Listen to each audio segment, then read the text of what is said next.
एक चीज आप हमेशा याद रखिएगा, जब आपका बुरा वक्त चलेगा तो कोई भी रिलेशन आपका साथ नहीं देगा, और जब आपका सही वक्त चलता है, मतलब सही समय चलता है, तभी आपको रिलेशन भी दिखते हैं।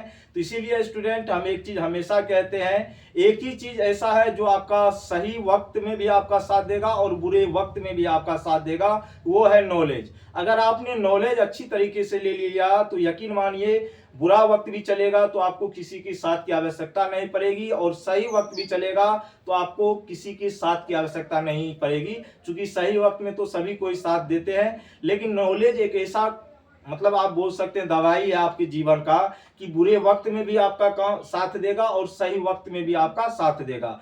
तो इसीलिए नॉलेज को पकड़ के रखना है, बेहतरीन तरीके से सीखना है। तो वैसे स्टूडेंट, आज हम लोग सम संख्या के बारे में सीखेंगे। आपने सिर्फ ये पढ़ा होगा अभी तक कि सम संख्या, जिस संख्या में 2 से पूर्णतः भाग लग जाए उसे हम लोग सम संख्या कहते हैं। नहीं, आप गलत हैं अगर आपने ऐसा कहीं पढ़ा है। तो हम ये नहीं कहते हैं परिभाषा गलत है, अगर सिर्फ आपने इतना ही पढ़ा है तब आप गलत हैं। क्योंकि आज हम सम संख्या का पूरा पोल खोलेंगे, ऑपरेशन थिएटर रूम में ले जाएंगे, इसको बढ़िया तरीके से ऑपरेशन करेंगे, इसके अंदर जितनी भी बीमारी होती है वो हम आपको दिखाएंगे और उसका इलाज भी हम आपको करवाएंगे। ठीक है, तो चलिए स्टार्ट करते हैं आज की क्लास को। सम संख्या के बारे में पढ़ने वाले हैं। तो स्टूडेंट, सबसे पहले आप सभी जानते होंगे इसका बेसिक जो डिफिनेशन होता है वो होता है, अगर कोई संख्या 2 से पूर्ण रूप से कट जाती है तो उसको हम लोग बोलते हैं सम संख्या। ठीक है भैया जी, कोई दिक्कत नहीं है। और हम सभी जानते हैं सम संख्या कहां से स्टार्ट होती है, 2, 4, 6, 8, 10, 12, सो एंड सो कहां तक, इनफिनाइट तक। चूंकि सम संख्या अनगिनत होती है जिसको हम लोग गिन नहीं सकते। ठीक है, अब यहाँ पे स्टूडेंट आपने तो ये पढ़ा कि जिस संख्या में 2 से पूर्णतः भाग लग जाए उसे हम लोग क्या बोलते हैं, सम संख्या। लेकिन यहाँ पे आप जानते हैं सम संख्या कहां से स्टार्ट होती है, 2 से, कहां पे अंत होती है, इन्फिनिटी, मतलब हम लोग गिन नहीं सकते हैं। तो भैया मेरे जरा सा एक चीज आप याद रखना, अगर कोई संख्या 2 से कटती है तो सम संख्या, लेकिन सम संख्या स्टार्ट होती है 2 से, तो कोई भी नंबर जहां से चलना प्रारंभ करती है उसको हम लोग बोलते हैं स्मॉलेस्ट। तो ये आपका हो जाएगा स्मॉलेस्ट इवन नंबर। और बहुत सारे बच्चे को इसमें भी प्रॉब्लम होती है कि सर सबसे छोटी सबसे बड़ी सम संख्या कैसे पहचानेंगे। तो आज के बाद आपकी प्रॉब्लम हो जाएगी खत्म, क्योंकि हम इसका रामबाण इलाज बता रहे हैं आपको बढ़िया तरीके से समझा के। तो सिर्फ आपको ये याद रखना है, किसी भी नंबर के बारे में आपसे पूछे, आपको सिर्फ उस नंबर का कॉन्सेप्ट पता होना चाहिए। तो जहां से कोई भी नंबर चलना प्रारंभ करती है उसको हम लोग बोलते हैं स्मॉलेस्ट इवन नंबर। ठीक है, यहाँ पे अगर कोई नंबर पर मान चलो ये इवन नंबर है, तो ये कहां से स्टार्ट किया है, 2 से, तो ये आपका हो जाएगा स्मॉलेस्ट इवन नंबर। और कोई भी नंबर ऐसा है जहां से जो स्टार्ट करता है वो उसका होता है सबसे छोटी। क्योंकि अभी हम बात कर रहे हैं किसके बारे में, इवन नंबर के बारे में। तो इवन नंबर कहां से चलना स्टार्ट करती है, सम संख्या 2 से। तो सबसे छोटी सम संख्या आपका क्या हो जाएगा, 2।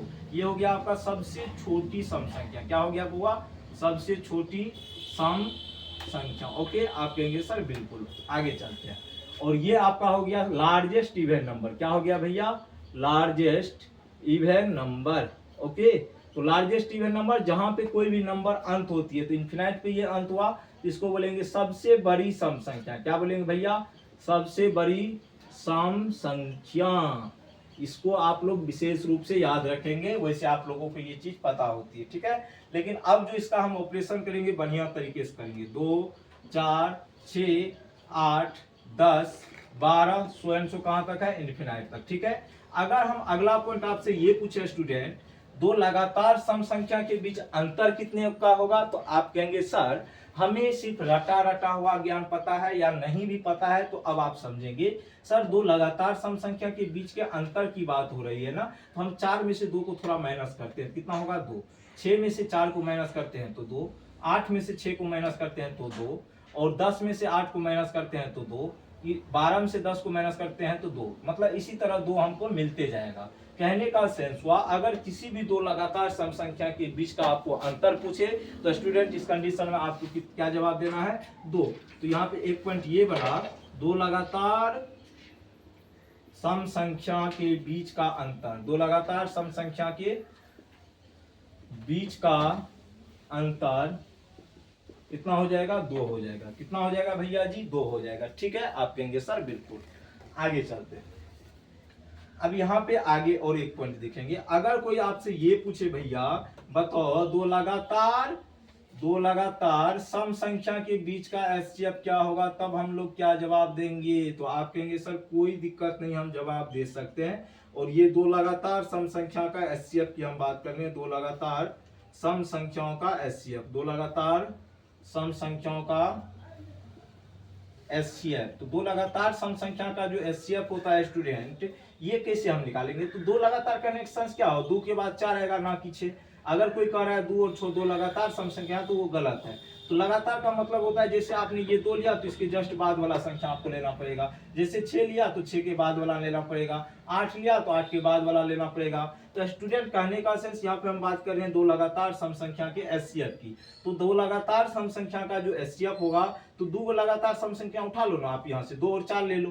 तो 2 और 4 का जैसे ही आप एचसीएफ निकालोगे, 2 और 4 का तो कितना आएगा, 2 आएगा। किसी भी दो लगातार सम संख्या का आप एचसीएफ निकाल के देखो कितना आएगा, हमेशा 2। तो यहाँ से एक पॉइंट ये बन गया, दो लगातार सम संख्या का एचसीएफ कितना होगा स्टूडेंट, तो 2 होगा। कितना होगा, 2 होगा। ठीक है, तो ये चीजें रटने वाली नहीं थी, लेकिन आप लोग तो रटे आएंगे। हमको जहां तक पता है सब पता है ना, रटुमल विद्या चल ही रहा है इस जिंदगी में, कलयुग की लाइफ में जो है, इसीलिए कल नॉलेज भी बुरे वक्त में साथ छोड़ देता है। तो इसीलिए बोलते हैं रटना नहीं है, रटोगे तो चीजें दिक्कतें करेगी, नहीं रटोगे तो चीजें आसान होगी। तो रटना नहीं है स्टूडेंट, यही रटने के चक्कर में आप लोगों का जिंदगी हो जाती है बर्बाद, जिसके कारण आप लोग हो जाते हैं बर्बाद। ठीक है, अब यहाँ पे देखो अगला पॉइंट ये हम यहाँ पे देखेंगे, जैसे सम संख्या हम सभी जानते हैं 2 से स्टार्ट होती है, 2 4 6 8 10 12 16 कहाँ तक, इनफिनाइट तक। जो संख्या 2 से कटेगी उसी को हम लोग क्या बोलेंगे, सम संख्या। यहाँ पे हमने क्या किया, एचसीएफ के बारे में बात किया। अब हम एलसीएम के बारे में बात करते हैं, दो लगातार सम संख्या के एलसीएम के। जैसे 2 और 4 ले लेते हैं तो इसका एलसीएम कितना होगा, 4। उसी तरह हम एलसीएम ले लेते हैं 4 और 6 का, तो कितना होगा एलसीएम, 6 होगा। उसी तरह एलसीएम हम ले लेते हैं 6 और 8 का, कितना होगा एलसीएम, एलसीएम हो जाएगा 6 से भी कटना चाहिए, 8 से कटना चाहिए, वो हो जाएगा 24, सॉरी यहाँ पे 12 होगा, क्या हो जाएगा 12। ठीक है, तो यहाँ पे 4 12 24। तो यहाँ पे एक चीज आप नोटिस करेंगे, अगर हमने दो लगातार सम संख्या का एलसीएम लिया तो ये हमेशा रिजल्ट मुझे क्या प्राप्त किया, सम संख्या। तो अगर कोई आपसे ये पूछे कि बताओ भाई दो लगातार सम संख्या का एलसीएम, दो लगातार सम संख्या का एलसीएम क्या होगा, तो आपको क्या जवाब देना है स्टूडेंट, तो आपको जवाब देना है दो लगातार सम संख्या का एलसीएम जो होगा हमेशा क्या होगा, सम होगा। क्या होगा, हमेशा क्या होगा, सम होगा। क्या होगा, हमेशा सम होगा, ना कि विषम होगा। ये चीज तो हो गया। ठीक है, एक चीज यहाँ पे और नोटिस करेंगे आप, क्या, अगर आपसे कोई ये पूछे बताओ भाई दो लगातार सम संख्या के बीच, दो लगातार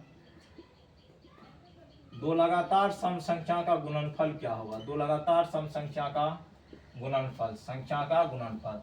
तो ये भी याद रखना आपको, दो लगातार सम संख्या का जो गुणनफल होता है, दो लगातार सम संख्या का जो गुणनफल होता है वो आपका हमेशा सम होगा। क्या होगा भैया, सम होगा। ये आपको याद रखना है। कैसे, देखो 2 और 4 गुना करो 8, 4 और 6 को गुना करो 24, मतलब ये हमेशा आपको सम ही देगा। ठीक है, एलसीएम कहेगा वो भी आपका सम होगा। अगर आपसे कोई ये पूछे दो लगातार सम संख्या का गुणनफल, तो वो भी हमेशा क्या होगा, सम होगा। एक चीज और आपको स्टूडेंट याद रखना है, अगर आपसे कोई ये पूछे अगर हमें 3 लगातार सम संख्या मानना हो, अगर हमें क्या मानना हो, 3 लगातार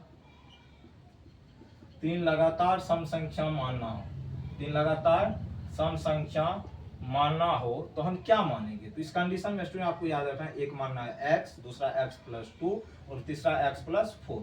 ठीक है, तो अब यहाँ पे एक एग्जांपल लेकर हम आपको समझा देते हैं। जैसे मान चलो मेरा पहला सम संख्या है 4, कितना है 4, इसके बाद की दो और हमें सम संख्या निकालना है। तो 4 में 2 जोड़ेंगे 6 और 4 में 4 जोड़ेंगे कितना, 8। तो 3 लगातार सम संख्या आपको पता चल गया ना। जैसे एक हमको पता है स्टूडेंट 4 मान लो, ठीक है, तो 4 में हम कितना ऐड किए, 2 ऐड किए तो 6 मिला।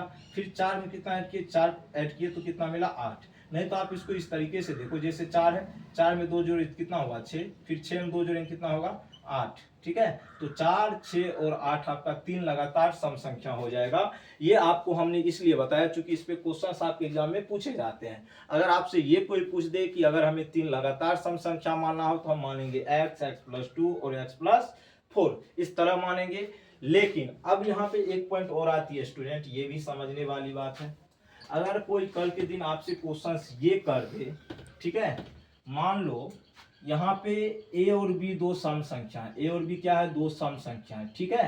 यहाँ पे कह देगा ए और बी दो सम संख्या है। कौन सा संख्या है भैया, दो सम संख्या है। तो कहेगा ए और बी के बीच का एचसीएफ बताओ, एचसीएफ निकालना है। तो ए और बी के बीच का एचसीएफ कितना होगा, दो। कितना होगा, दो। आप इसके जगह कोई भी, जैसे ए और बी दो लगातार सम संख्या है, कौन सा, दो लगातार सम संख्या है, दो लगातार क्या है भैया, सम संख्या है। तो ए और बी के बीच का एचसीएफ कितना होगा, दो। ए और बी की जगह जैसे मान लो हम 4 ले लेते हैं, तो 4 के बाद वाला संख्या कितना होगा, सम संख्या 6।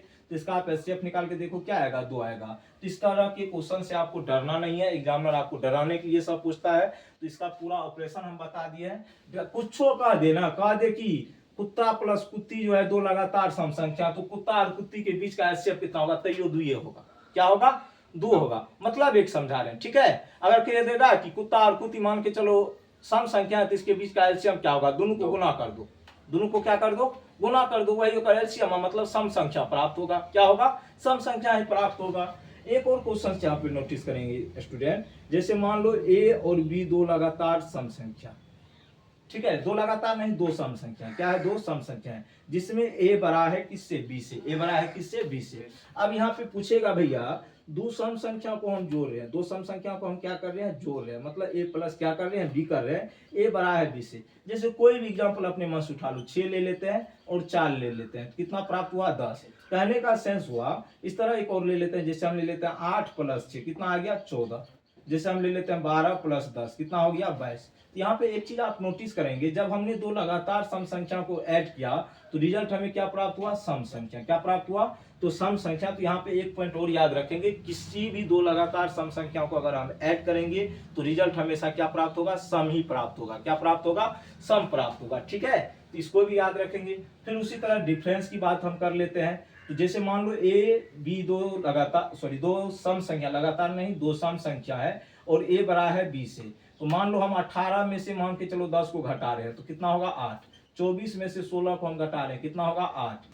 उसी तरह 30 में से हम घटा रहे हैं किसको, 24 को, कितना होगा, 6। कहने का सेंस क्या हुआ, अगर दो सम संख्या के बीच का अगर हम डिफरेंस भी लेंगे तो वो रिजल्ट हमेशा क्या देगा, सम ही देगा, ना कि विषम देगा, ठीक है। इसको आप याद रखेंगे।